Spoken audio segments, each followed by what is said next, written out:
Welcome to the Marvel Alliance podcast, where we cover anything and everything to do with the Marvel Universe. In the comics, TV, and movies, we'll go for Earth 616 to Nueva, New York to Spider Society HQ in order to bring the Marvel Universe right to you. I'm the man without fear, Chris. Your friendly neighborhood, Brent. Alliance Assemble. Assemble. Volume 168. We are on the eve of our first Disney Plus Marvel Studios show, Secret Invasion. So, I'm definitely excited to finally see it and start off our MCU of what may be one of two projects, maybe one of three projects. We don't know yet. We know two. The way things change and move and everything, I just figure when we get a couple weeks away from release, I'm feeling pretty good about it. Yep. How's your first week of summer? It's been good. Can't complain too much. We had a little office party today at a place called T-Shots, kind of like a Top Golf, if you guys have ever heard of that. Let's just say David, who's been on the show a couple of times, is better at golf than I am, and we'll leave it at that. you show up. That's the big thing, right? I was there. You were there. Yeah, it was a good time. We had fun. Good. Yeah, first week, we had graduation last weekend, so we're still kind of getting everything back together. We're already starting our beginning of the year planning because we go back to school much earlier than we have in years past. We've got a new calendar, so we start at the beginning of August instead of the end of August, so everything kind of gets compacted into one. But at the time of this release, a couple of things for us will have happened. Both of us will have seen The Flash. Yes. And the other thing is on Friday through the rest of the weekend, I will be attending Heroes Con in Charlotte, North Carolina. So I'm hanging out with my buddy Brandon and a bunch of other podcast YouTubers at that point down there, meeting creators, and very, very excited. I've got a couple of ones, including one that we have been going over his work in the last couple of comic book clubs with it. Lionel Yu will be there. So, you have a comic book movie tomorrow and a comic book convention this weekend. I know. And it's Father's Day. And it's Father's Day. Everything's coming up, Chris. That's a heck of a weekend, man. That's a pretty darn good weekend. So it's looking forward to it. Yeah, beginning of the summer, but. Yep. So let us kind of get all this stuff out of the way. I would say you're seeing this live, but you're not. You're hearing this, and if you're watching this, it'll be pre-recorded. So, but we are part of the Geek Ultimate Alliance network with 8 shows covering the wide range of geek and nerdom. To see the full schedule, check out the show notes below and subscribe to the Geek Ultimate Alliance network on Twitter at GUAPod Network so you know when all the shows drop. We also have a Patreon, so if you want to throw a couple of shekels our way, we've got 2 tiers, our $1 tiers, our tip jar to say, hey, you think we're doing a good job, and then our $5 tier, which is our ad-free episodes, early access episodes, and Patreon-exclusive shows, including our show, We Can Watch This All Day, the Marvel Alliance MCU Rewatch. We have 17 episodes up there. Our most recent one, Black Panther, but Brent and I are getting ready to record next Monday, episode 18, and it's a very timely, very, very timely movie for this. What is it, Brent? Oh, I don't know. Just a little bit of a Spider-Man Homecoming is what we got coming up. In fact, I have not rewatched it yet. Normally I have by now, but that's on the docket for this weekend. Yes, I will be watching that Sunday night, but Brent and I will be recording that Monday night, and it'll drop for the patrons at the end of the month. So, again, we want to thank our patrons. We can't do this without your support. Hopefully you're enjoying all the content from the DC Alliance boys looking at their DC through the years. You got Joe's Multiverse Minutes and a whole lot of back content there for you. So we appreciate your support. But if you can't join us on Patreon, we totally understand. If you want to take 30 to 90 seconds and rate and review us on the Marvel Alliance solo feed on Apple Podcast, Spotify, and whatever podcatcher your choice may be, we greatly appreciate it. And last but certainly not least, we want to thank our official sponsor, OrganicPriceBooks.com, for all your omnibus hardcover collected edition needs. JP and the crew at OPB have got it going on with excellent customer service, immaculate packaging, ships around the world.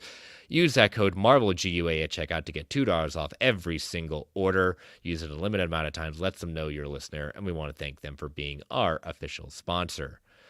All right, one last piece of network paperwork.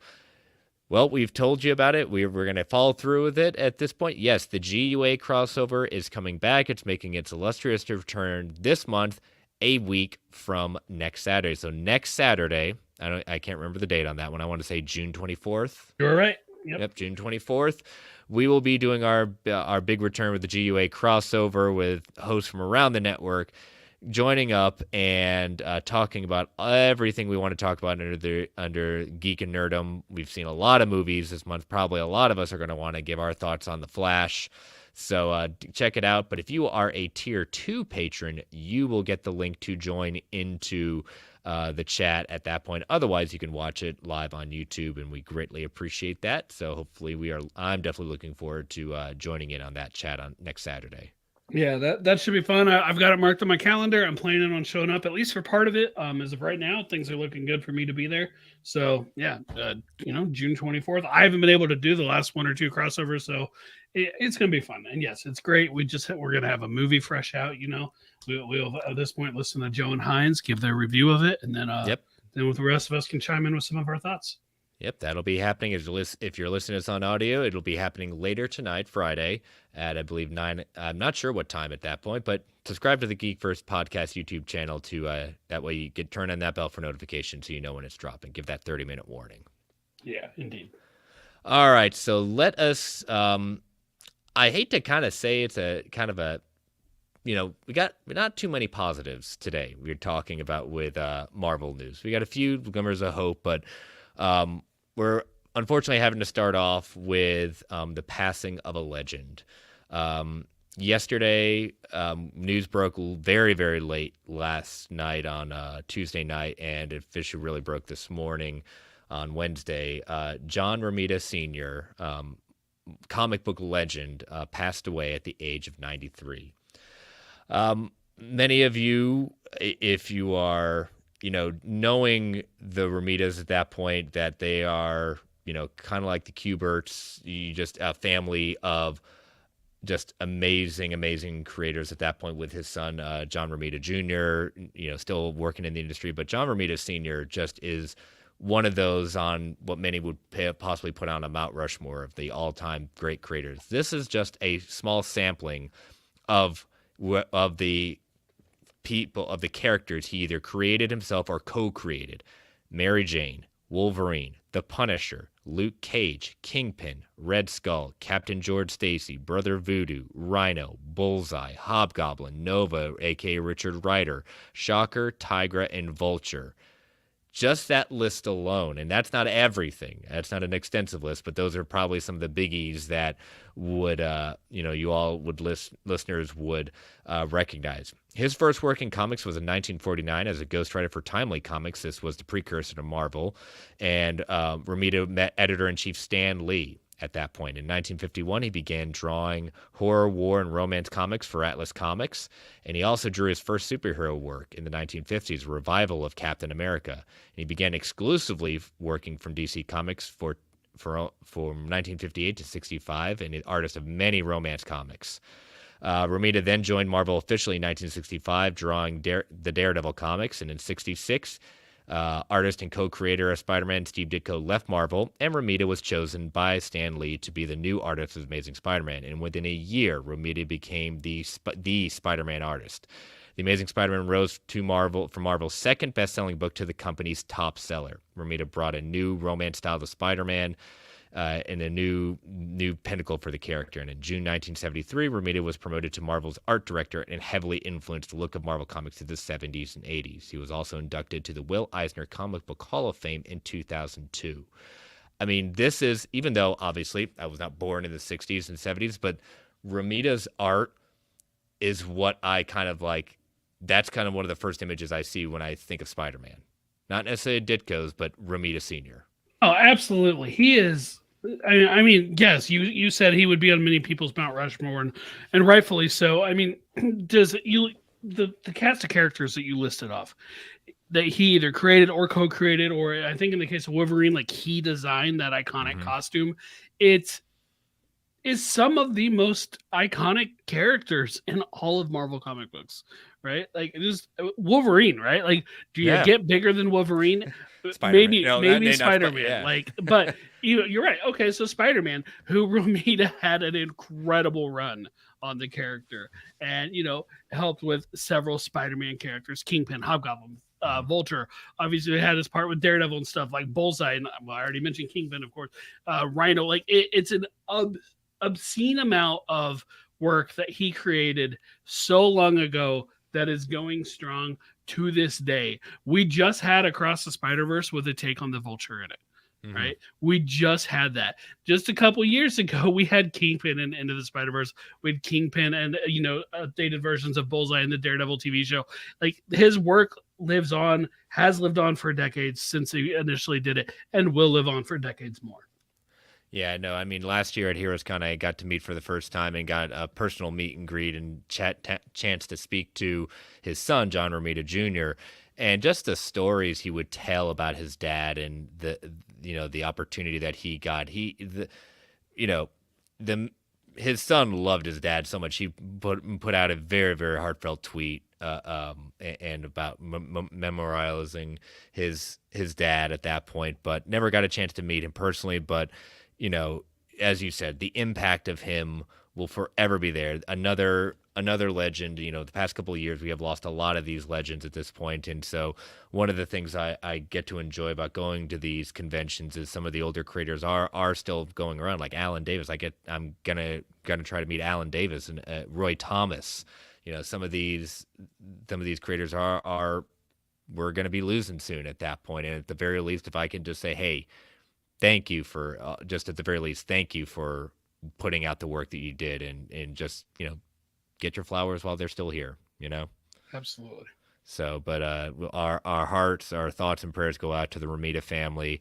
But again, we will we will continue enjoying his work and his impact will forever be felt. So, our thoughts and prayers with their family.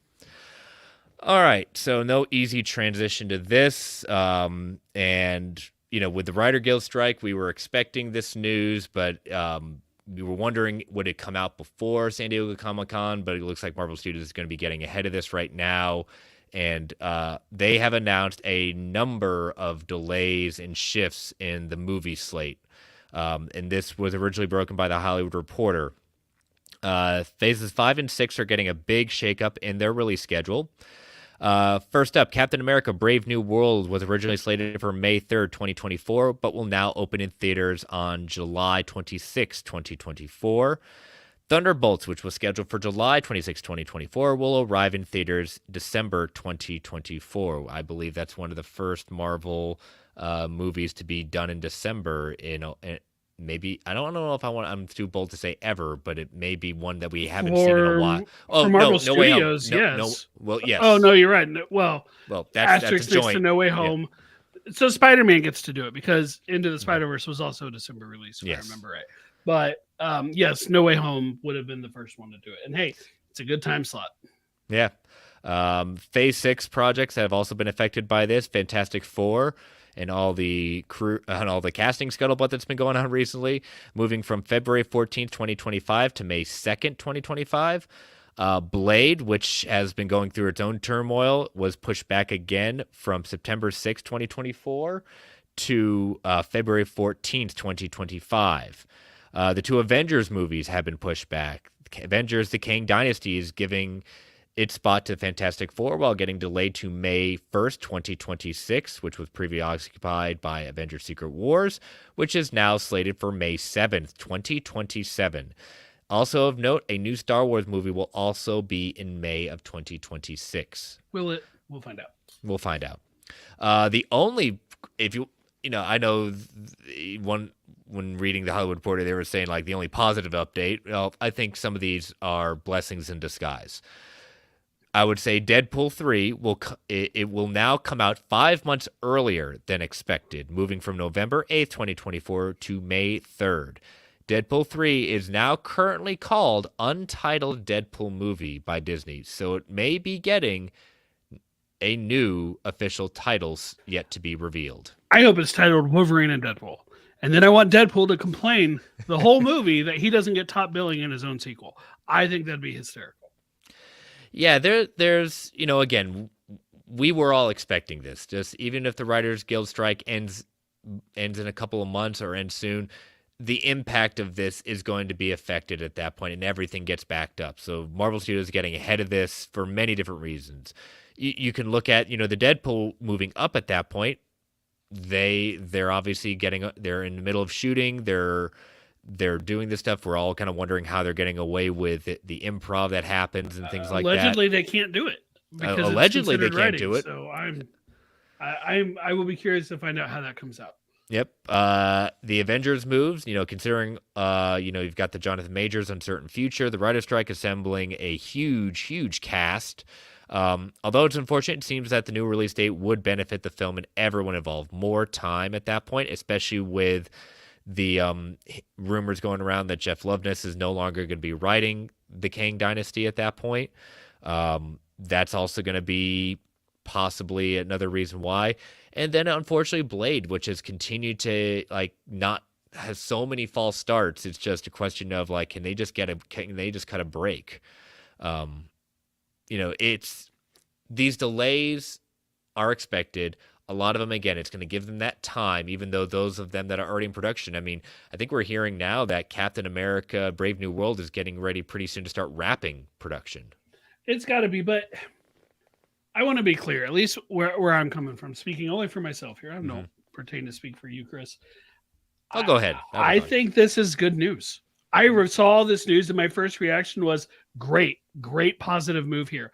I'm a little confused about the Deadpool one, but I'm taking that to mean it's in a place that they think they're going to be able to do it. So fine. I think if you're new to this show, maybe you'd be surprised to hear this. If you're returning to the show, you've listened to us before. Thank you for that. You're not going to be surprised here. We have practically called for these things to be delayed. Like we think they need to be delayed. They're taking too much too soon. They need to slow things down. We thought they were going to slow things down. Reports came that they were slowing down after Good Bob came back. And then we got the news that we were going to go from Secret Invasion to Ahsoka to Loki, the Marvels, and Echo all within a couple months of each other.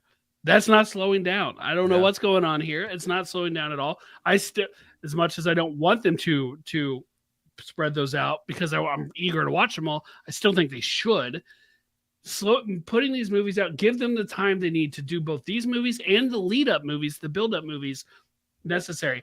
I'm hoping this means maybe there's a chance for Shang-Chi 2, for example, before this. I'm hoping this means Spider-Man 4 before Secret Wars. I don't know if it's possible, but it's a lot more likely now than it was 3 days ago. Well, especially, we're also hearing rumors of, you mentioned two other ones that are, getting sequels being slotted into Phase 6. Doctor Strange 3, we're hearing a lot of more and more scuttlebutt about Doctor Strange 3 is going to happen because he's going to be a huge player in Kang Dynasty and Secret Wars at that point. Again, being part of No Way Home, he was an integral part of that movie with Multiverse and his own movie, Multiverse of Madness, so you expect it to be a part of that as well. But, I think we all were last year when it was announced that Kang Dynasty and Secret Wars would come out within the same year, I think pretty much all of us were like, yeah, that's not sticking. There's no way. No, even with no writer's strike, that is not happening. Yeah, and as much fun as that would be from a business standpoint, it doesn't make sense. No, it does not. Realistically, if I think back to the end of the Infinity Saga and I saw Infinity War, would I have happily watched Endgame 6 months later? Of course I would have. But was I really ready for it? And twice, no. Mind you. And twice. Arguably, no. No, I wasn't ready for it. I really wanted time to sit with that movie. So, yes, some Marvel movies, you watch them, you're like, that was fun. It was fine, whatever. I'll watch it a couple times, and I am ready for the next one. Quantumania is the most recent one that's felt that way. Other times, you watch them, you enjoy them, and you feel like you really need to sit with that product for a while. And to me, Kang Dynasty should be the latter. It should be one we're wanting to sit with for a while to fully absorb and appreciate before going on to Secret Wars. Yeah, and again, like with a lot of things, first, above all, these deals are happening, a lot of it for the WGA strike. Again, pay the writers. Pay them, period. There's no if, ands, or buts. Pay them. I say it every time I see Daredevil shut down another day because of it. Great. The TV show I want to see more than any other. And up there on the list of projects, I'd have to really think about it. Fine. I'm happy to shut them down. Pay the writers. And guess what? It was officially announced that Daredevil has officially halted production until further notice, until the WGA strike ends, along with another prod. DC has shut down production on the Penguin for the same reason. Oh, I didn't hear about Penguin. Yes, both. But you know what? Pay the writers. Yep, pay the writers. Pay them, and you solve this problem. That's right. But yeah, so we will kind of keep an eye out on any more delays. Will this be it? I think again, right now the biggest problem is the WGA strike. How long is it going to go? If it continues to go longer, the delays will continue to come. So again, pay the writers. Okay. All right, so our next one is, I'm surprised it hasn't gotten as much traction, but I think it's gotten buried by a couple of things. But Marvel Studios' internal problems exposed by a new report. So this is coming from the expose, Burn It Down. Maureen Ray's expose provided some new insight as well as an explanation for the Marvel Studios' recurring issues, particularly in terms of the MCU Disney Plus TV shows. According to Ryan sources, multiple TV veterans have taken meetings with Marvel Studios, with some expressing a lack of interest due to lack of autonomy. At Marvel Studios, the lead writers in the MCU Disney Plus series are credited as head writers rather than showrunners. Meanwhile, Marvel Studios president Kevin Feige and other executives are marked as executive producers. Granted, this is not a unheard process. This has happened a number of times, but this is where the problem continues. According to a TV veteran, the author referred to as Steve, Marvel executives are often in the writer's room as well. Another source labeled Emma confessed Lucasfilm utilizes the same practice. The potential problem with this in the executive roles and in these rooms is that the question of whether the final decisions are motivated by story or what best serves the next film or series on the assembly line. Marvel Insider pulled back the curtain of the MCU's television modules where the writing team held by the head writer is assembled but ultimately overseen by a Marvel executive. As Marvel Studios expanded alongside its output of content, those put in charge ultimately lack experience, and due to the rapidity of the MCU machine, there's too much to juggle and not enough time to learn. A source referred to as Christopher described a very similar practice at Lucasfilm. Script coordinators and writers' assistants never spoke to the showrunner, and changes or revisions based on the producer or director notes ultimately bypassed the showrunner altogether. In addition, the same source connected Marvel employees relayed that producer would pitch an idea to the writer, assign them an outline, and then have it thrown away before assigning them to another. Of course, this issue isn't just the lack of direction, but absence of single creative visions. So, okay, so I saw this article come across our network chat. mm-hmm. I saw you put it in the Google Doc. I'm like, okay, this all makes sense. Let me read this article. And I read this article, and then I had to double check the date because there's nothing new here. It's not new. We knew all of this. Mm-hmm. There have been problems since the beginning of Disney Plus. I say problems. There have been reports of people being angry that they don't really have quote unquote showrunners. They do head writers. And that's just like, none of this is new. Is it concerning maybe that it's still going on? You could make an argument for that because maybe they should be looking at things, structuring things a little bit differently. But it's also a little hard to say that when I have enjoyed the shows as much as I've had. The thing is, like, I read this and I'm like, this is all new. I didn't know, to be fair, that Lucasfilm also did the same thing. I would have probably guessed, but I didn't know. That part was new to me. But all the Marvel news, I swear we've talked about all this before. We've definitely talked about how the kind of use of the changing of the showrunners, things like that. I think the thing that was striking a little bit more to me is how much the executive in the room, and that they are basically there every single. It reads to me like they're almost there for most of the majority of the writing, and they're the ones who are the filter, not the quote unquote head writer, not necessarily. Sure. That was kind of struck me at that point. And one would say, well, okay, that makes sense. It's their money that's on the line. You know, obviously it's not Kevin Feige in every meeting. I'm sure, again, I would expect them saying, hey, here's what the writers, you know, what do you all think? They're going to have some sort of say on it. But them being in the room, and as soon as they, oh, no, you can't do that. Oh, no, you can't do that. You know, one would say, oh, maybe they're stopping them from something. It's like, it reads a little bit like, yes, you can have creative freedom, but there's always going to be a check on that. And, you know, we haven't, you know, you and I have heard a number of times when people say, oh, you know, there's so much freedom at Marvel. You know, we've seen so many directors say that. We've seen some of the showrun or the head writers and stuff like say very positive things. One could say, well, they want another job and they don't want to be biting the hand that feeds them. Or it's really true. We just don't know. And it's hard for me to say one way or another, say that, oh, they're all telling the truth or they're all just playing the game. I don't know. I'll say this. You absolutely can make the argument of, oh, they're just saying that because they work in the system and they want another job, but they want another job in the system, right? Yeah. So the fact that even if that was the whole reason why, that still is telling to me because they want another job back, Yeah. right? They want to go back.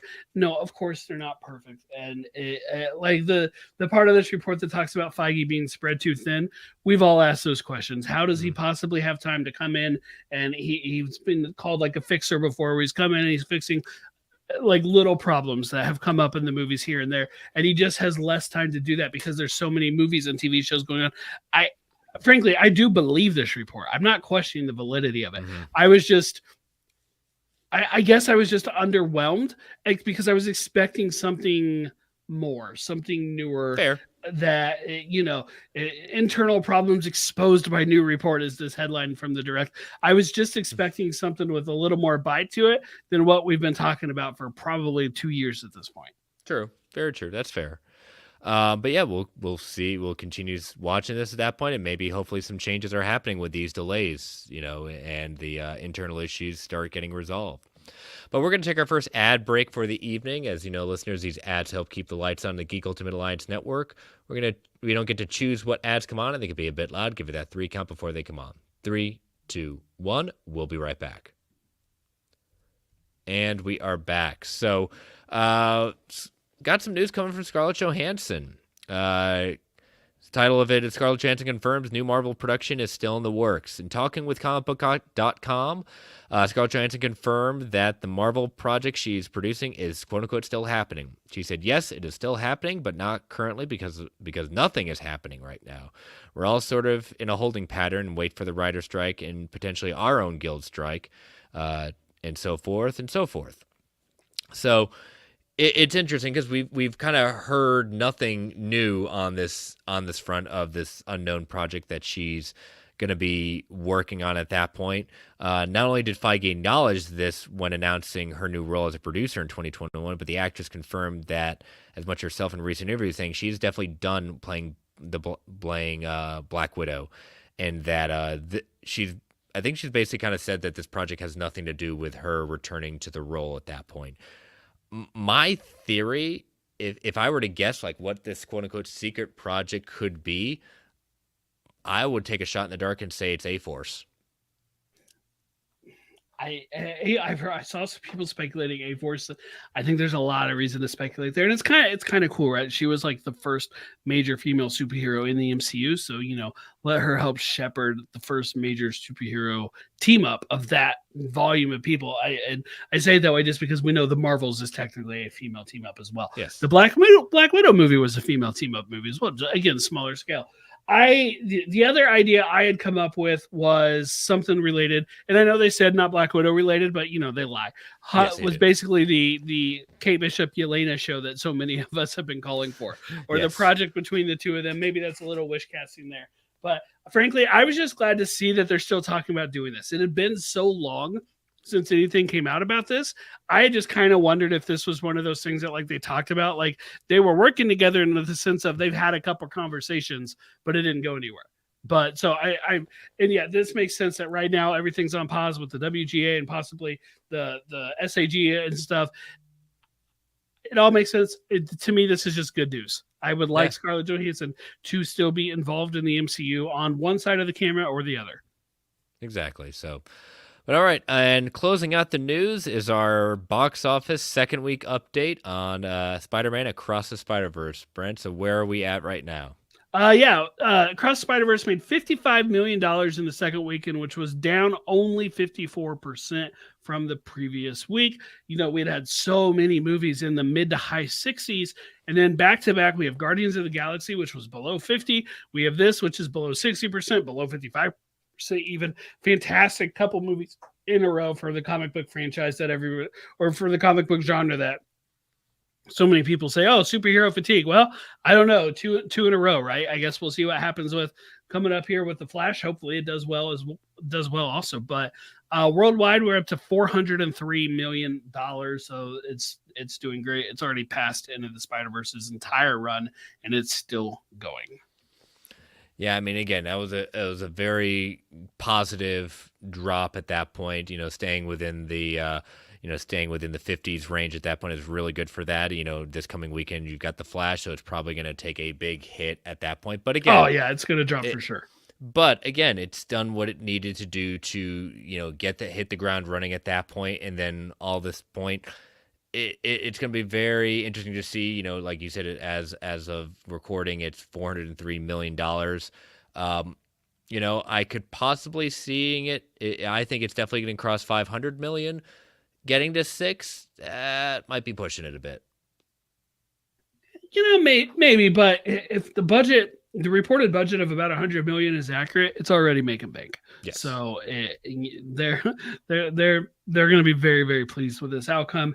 Now, I can't wait for that finale. Well, Yeah. I say that I would like to get this one home first and watch it at home a couple more times. But yes, I am excited for the third part of the trilogy. Yeah, it sounds like the digital release will not happen until August. I saw that report, but okay, great. Something to look forward to. It's really not that far away. It's a couple months. No big deal. Yeah. So, and then the physical release will happen in September. So, again, enjoy the moment. Like they said, leave us alone for a little bit. Let us soak this up, and then we'll start heading into Beyond. That's right. Agreed. So, all right. So that is all the news that is fit to talk about this week. So we're going to head into, I would say listener feedback, but this is the first time in a while that you put up the Spidey signal and no one came a-calling. Yeah, it's always a little different on the nights where we're doing it a different week. I think it just throws everything off. So whatever, it's out there. Send in your questions. We do still have one in the bank, but that's really for when we wrap up Secret Invasion next week. So we'll save that for then. Yeah, we'll do that. But technically, we did have a feedback, but it was Factor Fiction. So let's get to Factor Fiction right now, and we'll wrap that in there as well. So last week, Factor Fiction number 1, Tom Holland's Spider-Man will be seen in Beyond the Spider-Verse in live action. 78% said fact, 22% said fiction. Number 2, Beyond the Spider-Verse will show a live-action version of Miles Morales. 53% said fact, 47% said fiction. And finally, the Spider-Verse version of Miles Morales will appear in Secret Wars, though it may be a live-action portrayal. 68% said fact, 32% said fiction. All right, so this week it's my turn. So I've got a few at that point. All right, the first one. We will not see the alien costume saga depicted in the MCU until Spider-Man 7 at the earliest. No, let me correct that. I marked down the wrong thing. Until Spider-Man 5. I don't know why I put 7. Spider-Man 5. Man, I like where your head's at. We've had 3 of them, and you're jumping to 7. Yeah, jumping to 7. Yes. Yeah, I know. Yes, exactly. Until Spider-Man 5 at the earliest. So again, let me read it. We will not see the alien costume saga depicted in the MCU until Spider-Man 5 at the earliest, but it will take place in the new trilogy. So when you say see the alien costume, do you mean like see the symbiote like we did at the end of No Way Home? Or do you mean like full on him? Full on him. He's in costume. He's doing it. We get basically a hopefully a much better version depiction of Spider-Man 3 from the Raimi trilogy. The thing is, my gut was to say fact. Mm-hmm. But I could see them if they wanted to end Spider-Man 4 on a cliffhanger, end it with that. Just show us a glimpse of that and move on. But that's fine. They can do that. I'm talking about like the full alien costume saga. We won't see that fully depicted until the second movie. Fully depicted? Yeah. Okay, you know what? I'm gonna stay with my gut then. I'm going fact. Okay. Yep. I'm a fact as well. Like I said, at the earliest at that point, but it will take place within this trilogy. All right, the next one. SDCC, San Diego Comic-Con, will see Marvel Studios announce they have reacquired the full distribution rights for The Incredible Hulk and announce a solo Hulk project.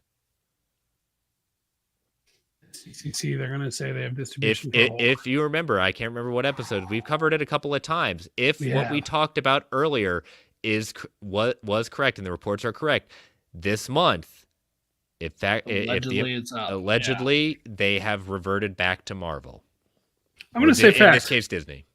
Yeah, I got you. I'm going to say fact on this one.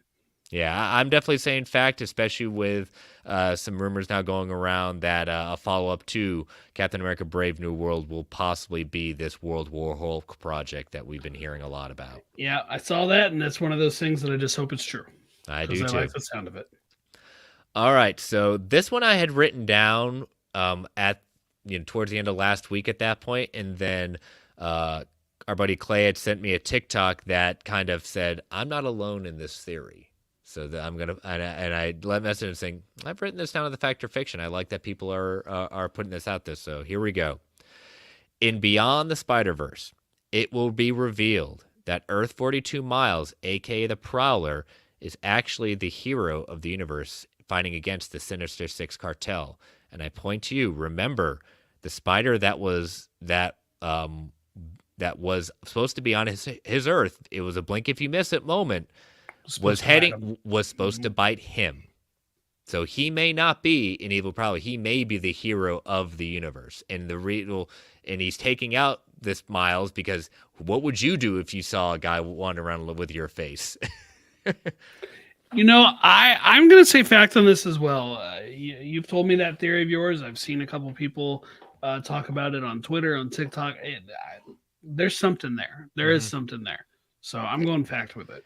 And Lord Miller and the directors have done. In Across the Spider, they've done a very good job on a lot of misdirects in that movie, making you think one thing and going another direction at that point. So I think this would be a very quick, easy thing to reveal that he's really a hero. The hero that he was supposed to be, he continues even though he doesn't have the spider powers. They're going to fight. They're going to team up. They're going to save Jefferson, and they're going to make Miguel see the error of his ways. There you go. Plot of Beyond the Spider-Verse. You've heard it here first. There you go. Brent told I you. can't wait. Yep, Brent told you. So, all right, as usual, I will post those Sunday afternoon, so let your voices be heard on that. And let us get into our penultimate.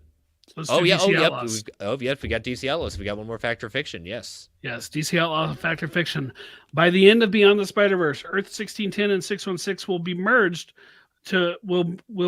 with Miles and Peter B. Parker living in the same universe, just like in the comics. Just to be clear, he refers to Peter B. Parker as Earth 616. That's open for debate. I have not seen anything official, but regardless, we know what you mean. Miles and Peter B. Parker are merging and living in the same universe, like in the comic books. What say you? It's a nice happy ending. I'm gonna go fiction on it. I think there's something to be said for Miles continuing to be his only Spider-Man, and that's the fun thing about the Spider-Verse in this point. Like everyone gets that opportunity to be. It doesn't say like you can't have more than one, but I think that Miles has earned the right to continue being the Spider-Man of the 1610 universe. I'm gonna say fiction as well, but maybe for a little bit different reason. Maybe it's possible they'll get the tech where they can dimension hop at will and hang out with each other. But the reason I think it's more likely to be fiction is I think that's going to happen in Secret Wars. I think Miles will go up with Peter in Secret Wars. I do think they're working with Marvel on it. Hey, why not? It'll be kind of fun. So. All right, so I will be posting all 4 of those on Sunday afternoon, so let your voices be heard. And we'll take our final ad break before we get into Comic Book Club. So again, listeners, these ads help keep the lights on the Geek Ultimate Alliance Network. We don't get to choose what ads come on, and they could be a bit loud. To give you that 3 count before they come on. 3, 2, 1. We'll be right back. All right, so the penultimate chapter of Secret Invasion. We really did plan this with, we're going to wrap up Secret Invasion when Secret Invasion premieres. I mean, it's almost like we meant for this to happen. Almost, including with like when let's say I was gone for an episode or whatever, just all right. Or we had a movie review or a couple of movie reviews. So, but yeah, this is a great kind of big battle. That's what this issue is. One big lead up to the battle that wraps up the kind of series. And man, there are some amazing splash pages with this. Pretty much the entire story issue with maybe the exceptions of Jessica Jones and Jarvis is a battle. It's all one giant action scene, one giant fight scene. You're absolutely right. The splash scenes are great. It's a quick read if you're just, looking at the pages, reading the words and move on. Like it's a quick one, right? Mhm. But the art is so compelling that it does just beg you to stop, and especially in Marvel Unlimited, zoom in on some of those panels. Like there's a panel with a whole bunch of different scrolls acting as Sue Storm and just going after Reed Richards, and that, for example, is one just staring at that, or Wolverine versus the Jessica Drew scroll. Just so many great panels in this, and like the art just all the ways through. So while it is a very fast read, slow down, take your time, and check out some of this artwork. Oh yeah, my favorite one is the Watcher just Oh, that's showing so up at that good. point, and not to be outdone, that we've gone very good. It technically kind of is a Galactus splash page Hey, I too. think it absolutely counts. Yes, that counts for Galactus sure. scroll. Come on. It's also textless. Mhm. Often you get these kind of things, and it's like you're so good, but I want to see the textless version of it. This is just a great textless pinup. It'd make an awesome poster. And I love the entrance of Novar, the warrior of the Kree, in the name of Captain Marvel, in the name of the Kree Empire. I am telling you, invading horrors, that this fight is over. That's like one of those, in Infinity War, Thor returns and said, "Bring me Yes, Thanos." I read that and say, "Yep, that's bring me Thanos." for sure. He's going to go for the head. That is definitely a Thanos moment. I really enjoyed it when, okay, not the moment where Kate Bishop gets hurt, but as a result, Clint says, "Oh, I'll just take these," picks up the bow and arrow and just starts laying into him, including shooting an arrow right through the face of Jessica Jones, the Jessica Drew scroll. Oh my goodness. It's just like, oh, gee, I had forgotten about that image. It's been a while since I read it. Yeah, the Skrull Queen is dead as a doornail, Wolf's honor. And the Hank Pym, the Skrull Hank Pym is saying, "Fine, you're gonna play this. Fine, he's gonna activate some sort of device that I don't know what it's gonna do, but it doesn't look good, and it involves we get this kind of flashback sequence of Janet and talking to her Hank and saying, "Hey, I designed this just in case you ever need to go giant woman or giant wasp at that point," and she activates it and is trying to contain whatever this device is doing, this explosion or whatever. And the Watcher, I love the view of the Watcher right behind him, everyone is screaming at that point. And yeah, to be concluded. Yeah, pretty much just one more. I guess we need to decide on what we're going to read next, huh?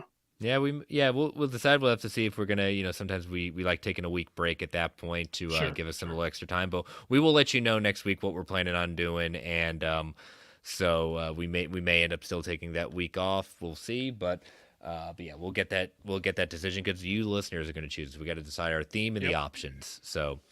But all right, well, a quick one, ladies and gentlemen. But we appreciate, again, the news is coming, but guaranteed, at the very least, we have a big main topic next week. Secret Invasion episode 1 comes next Wednesday. It's been a long time since we had a Disney Plus show. Yep. I'm excited. I'm ready for it. Bring it on. Yep, I'm excited too. So, but yeah, volume 168 in the books. Brent, tell people how they can follow you. Brentech Prime on Twitter. Brentech.social will give you links to my other accounts. Exactly. And again, as always, thank our official sponsor, organicpressbooks.com. Use that code MarvelGUA at checkout to get $2 off every single order. You can follow me on Twitter at Chris Balga. You can follow my other show, World's Finest True Believers, at Finest Believers. You can follow this podcast on Twitter at Marvel A Podcast. You can email the show at marvelalliancepodcast@gmail.com.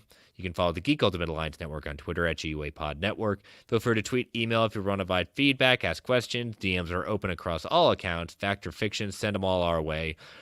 Continue to rate, review the podcast on Apple Podcasts, Spotify, Amazon Music, wherever you get your podcasts. We greatly appreciate it. Thank you all for listening.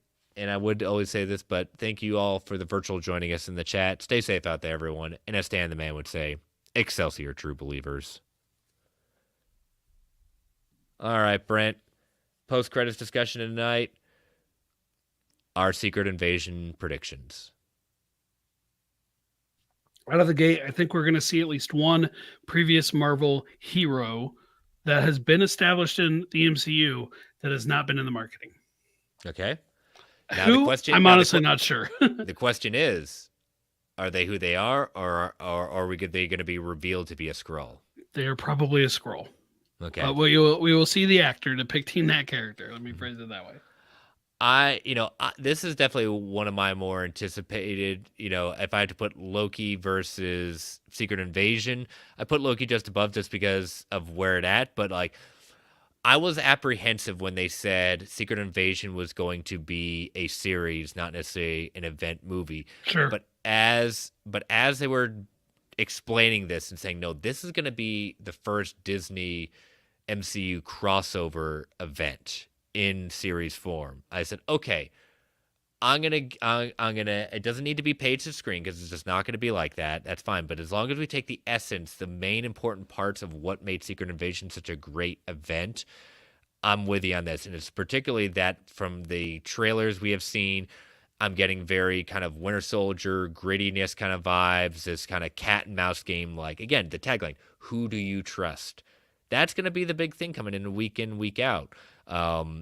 Who's a Skrull, who's not a Skrull. I know I put the theory out there with Factor Fictions that the president of the United States, the current serving president of the United States, Mm-hmm. uh, I my shot in the dark is that it's going to be revealed he is a Skrull. He will be killed in this series, and that's when the revelation he's going to be a Skrull, and that's where we get the rise of Thaddeus Ross. Yeah, opening the door. Opening the door there. to that. Mm-hmm. Absolutely. So that's something I see. I'm looking forward to see Rhodey's role and seeing.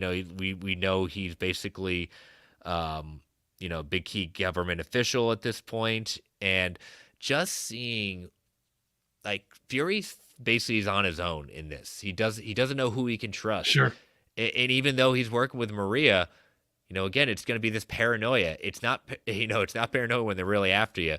But what do you think? Like you said, there's going to be a Marvel character, MCU, cameo in there that wasn't previously announced they're going to have in there.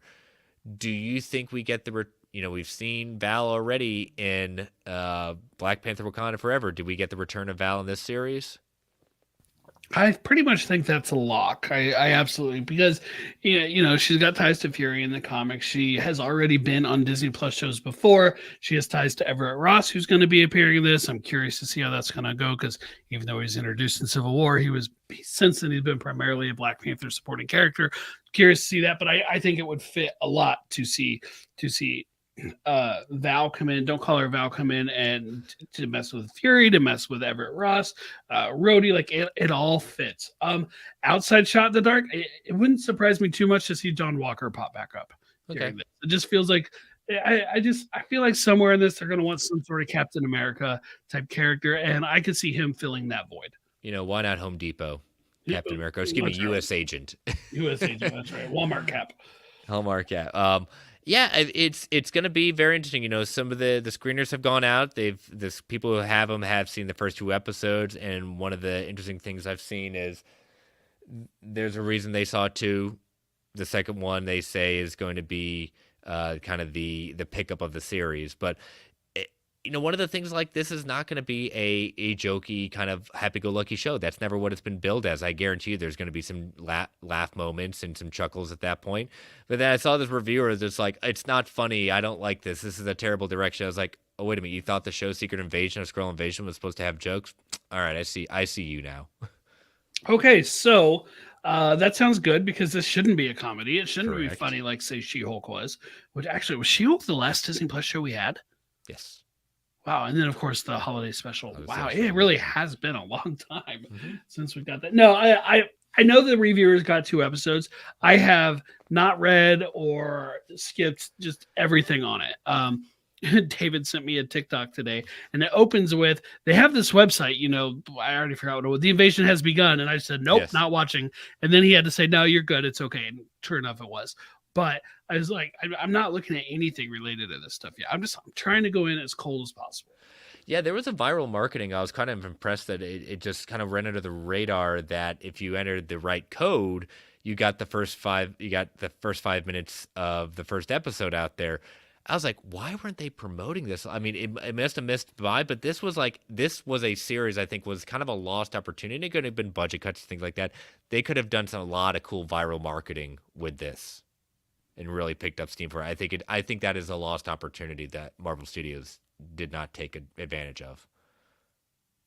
The video that he sent me was really just to reveal what the code was. Oh, Just yeah. revealing what the code was. So it's like, oh, okay, that's fine. That's cool. But we will be here next week. We'll see if some of our theories come out, and we're very excited. But enjoy the rest of your week, and we will talk to you later. Bye-bye. Question is, who do you trust, Brent? Who do you trust?